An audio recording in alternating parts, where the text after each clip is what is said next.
સુરતમાં કોઝવેને સંલગ્ન એપ્રોનનો આરસીસી સ્ટ્રક્ચરનું માત્ર 2 જ વર્ષની અંદર ધોવાણ થયું છે। પ્રજાના પૈસે બનેલ આરસીસી સ્ટ્રક્ચરનું સંપૂર્ણ ધોવાણ થઈ જતા કામગીરી સામે સવાલ ઊભા થયા છે। એપ્રોન આરસીસી સ્ટ્રક્ચર પાછળ 17.86 કરોડનો ખર્ચ કરાયો હતો અને ત્યારે હવે ચોમાસા દરમિયાન એપ્રોન આરસીસી સ્ટ્રક્ચરનું સંપૂર્ણ ધોવાણ થઈ જતા અનેક સવાલ ઊભા થયા છે। વર્ષ 2022માં બનાવવામાં આવેલ આરસીસી સ્ટ્રક્ચરના ટુકડે ટુકડા થઈ ગયા છે। સ્ટ્રક્ચરમાંથી સળિયા પણ બહાર આવી ગયા હોય તેમ દેખાય છે। સ્ટ્રક્ચરના ધોવાણ અંગે પાલિકાના હાઇડ્રોલિક વિભાગ દ્વારા ટેકનિકલ નિષ્કર્ષ કાઢ્યા બાદ જવાબ અપાશે અને કાર્યવાહી કરાશે તેમ જણાવ્યું છે।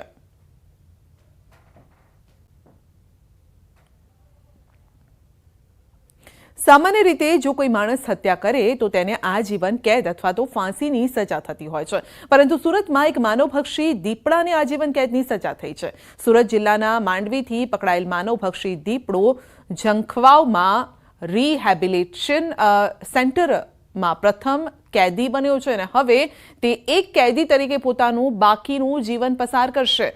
प्रथमवार दक्षिण गुजरातमां सूरत जिल्लाना झंखवावमां हिंसक प्राणीओ माटे 1.50 करोड़ना खर्चे पुनर्वसन केन्द्र तैयार करायुं छे। आ पुनर्वसन केन्द्रमां हाल मांडवीमां पकड़ायेल दीपड़ो प्रथम कैदी बन्यो छे અને આ દીપડાએ દિવાળીના તહેવાર સમયે માંડવીના ઉશ્કેર રામકુંડ ખાતે 7 વર્ષીય બાળક પર હુમલો કર્યો હતો અને જેમાં બાળકનું મોત થયું હતું, જ્યારે કે ભવિષ્યને ધ્યાનમાં રાખીને માંડવીમાં જ બીજું રિહેબિલિટેશન સેન્ટર બનાવવા માટે તજવીજ હાથ ધરાઈ છે। તો જગ્યા ફાઇનલ કરી દેવામાં આવી છે અને અહીંયા પણ 10 દીપડાને રાખી શકાય તેટલી કેપેસિટીનું આ સેન્ટર બનાવાશે।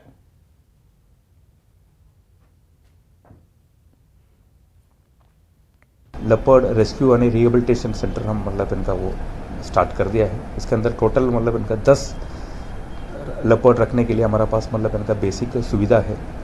जनरली ये ऐसा सेंटर बनाने के लिए मतलब इनका 2 पर्पस।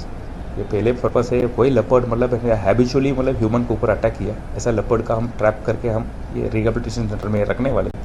दूसरी एक मतलब इनका मेन पर्पस है, ये कोई भी लेपर्ड मतलब इनका इंजरी हो गया, इनका एक बेसिक ट्रीटमेंट करने के लिए मतलब इनका ये एक सेंटर वो हम रखने वाले हैं। બનાસકાંઠાના દાંતા તાલુકામાં મહત્તમ વસ્તી આદિવાસીઓની છે અને આ વિસ્તારમાં વસતા આદિવાસી લોકો માટે સરકાર દ્વારા વિવિધ યોજનાઓ લાગુ કરવામાં આવી છે। ખાસ કરીને મહિલા તેમજ બાળકોને કુપોષણ મુક્ત રાખવા માટે પોષણક્ષમ આહાર આપવામાં આવે છે અને ત્યારે તેમને અપાતી ખાદ્ય સામગ્રીની ગુણવત્તા અંગે તપાસ હાથ ધરાઈ છે। આઈસીડીએસની એક ટીમ દાંતા પહોંચી હતી અને ગુજરાત નાગરિક અન્ન પુરવઠા નિગમના ગોડાઉનમાં તપાસ અર્થે પહોંચી હતી, જ્યાં આઈસીડીએસની 286 આંગણવાડીઓમાં પૂરું પાડતો અનાજ અને દાળના જથ્થાને ચકાસવામાં આવ્યો તો તપાસ કામગીરીમાં શુદ્ધતાવાળી સામગ્રી જોવા મળી હોવાનું સીડીપીઓએ જણાવ્યું છે।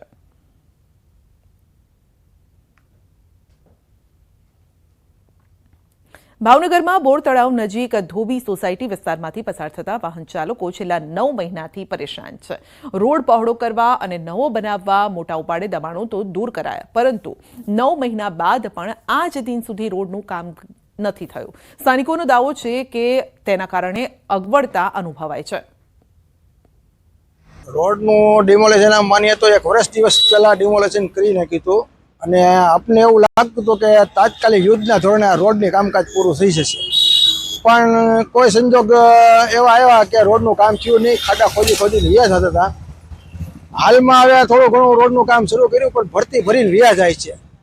તો અમારે સરકાર પાસે એવી માંગણી છે કે જે મકસદે આ પ્રજાના હિત માટે તમે જે રોડ કાઢ્યો છે તો તાત્કાલિક યુદ્ધના ધોરણે આ રોડનું કામકાજ પૂરું કરે એવી અમારી આ રજૂઆત છે। અત્યારે રોડનો જે ROW છે ટોટલ 18 મીટર, એનો અમે ડિવાઈડર 2 લેન રોડ હવે પેવર કરવાનું કામનું DPR બની ગયું છે અને એમાં એક માઇનોર બ્રિજ બનાવવાનો છે।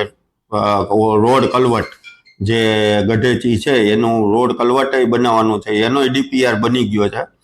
એટલે ટૂંક સમયમાં એની ટેન્ડરિંગ પ્રક્રિયા કરી અને આ રોડને ડિવાઈડર સાથેનો 4 લેન રોડ કરવાનું આયોજન હાથ ઉપર લીધેલ છે।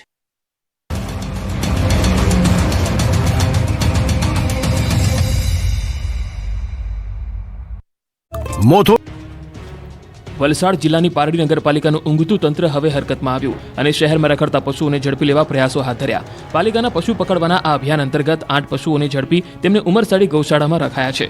શહેરની બજારોમાં અને જાહેર રસ્તા પર રખડતા પશુઓ અડીંગો જમાવે છે. બજારમાં અને રસ્તામાં રખડતા પશુઓ રાહદારીઓ અને વાહન ચાલકો પર હુમલાના બનાવો પણ બને છે. સાથે જ આ પશુઓને કારણે અકસ્માતો પણ સર્જાય છે. આથી રખડતા પશુઓની સમસ્યાથી છુટકારો અપાવવા માટે અનેકવાર સ્થાનિકોએ પાલિકાને રજૂઆત કરી. જો કે પારડી નગરપાલિકામાં અત્યારે વહીવટદારનું શાસન ચાલતું હોવાથી છેલ્લા કેટલાક સમયથી શહેરમાં રેઢિયાર વહીવટ ચાલતો હોય અને પારડી રણીધણી વગરનું હોય તેવી પરિસ્થિતિ હતી. 2 દિવસ અગાઉ જ પારડીના ભર બજારમાં એક રખડતા પશુએ રસ્તેથી પસાર થતા પિતા પુત્ર પર ગંભીર હુમલો કર્યો. જાહેર બજારમાં બનેલી આ ઘટનાને કારણે ચકચાર મચી ગઈ. રખડતા પશુના પિતા પુત્ર પર હુમલાના દ્રશ્યો પણ સીસીટીવીમાં કેદ થયા. આ ઘટના બાદ રખડતા પશુઓની સમસ્યાને લઈ લોકોમાં રોષ જોવા મળ્યો. પારડી નગરપાલિકાના રેઢિયાર વહીવટ સામે લોકો રોષ વ્યક્ત કરી રહ્યા હતા. આથી આખરે પારડી નગરપાલિકાનું તંત્ર ઊંઘતું જાગ્યું છે અને હવે શહેરમાં અડીંગો જમાવતા રખડતા પશુઓને ઝડપી લેવા પ્રયાસો હાથ ધર્યા. આ અભિયાન માત્ર દેખાડા પૂરતું ન રહે અને શહેરમાંથી રખડતા પશુઓની સમસ્યાનો કાયમી સમાધાન આવે તે જરૂરી છે. એક તરફ વાવ પેટા ચૂંટણીમાં કોંગ્રેસ મજબૂત હોવાનું પ્રદર્શન કરી રહી છે. એક જૂથ હોવાના નામે સંમેલન કર્યા ત્યારે સુરેન્દ્રનગરથી કોંગ્રેસને ઝટકો લાગ્યો. લીંબડીમાં કોંગ્રેસ તૂટી.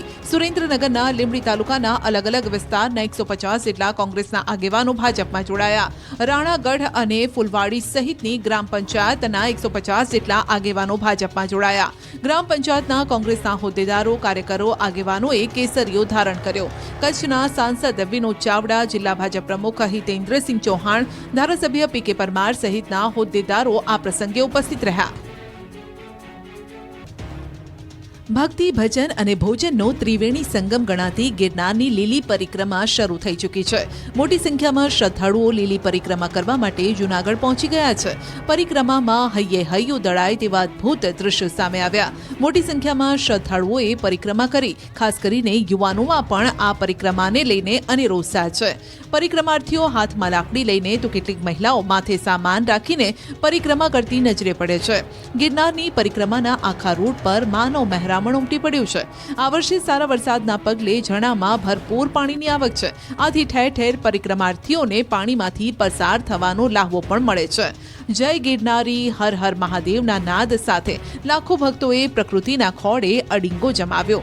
તો સાધુ સંતો પણ પરિક્રમા પથ પર દોહા છંદ લલકારી ભક્તિમય માહોલ સર્જતા જોવા મળ્યા. 36 કિલોમીટરની પરિક્રમામાં 10 લાખથી વધુ ભક્તો ઉમટી પડ્યા છે. અત્યાર સુધીમાં 7 લાખ લોકોએ પરિક્રમા પૂર્ણ પણ કરી લીધી છે. અનેક લોકોની પરિક્રમા પૂર્ણ થવાના આરે પણ છે. પરિક્રમામાં અનેક શ્રદ્ધાળુઓ જંગલમાં વિસામો ખાતા નજરે પડ્યા. કેટલાક શ્રદ્ધાળુઓએ જંગલમાં જાતે જ રસોઈ બનાવી. અન્ન ક્ષેત્ર પણ સતત ધમધમી રહ્યા છે.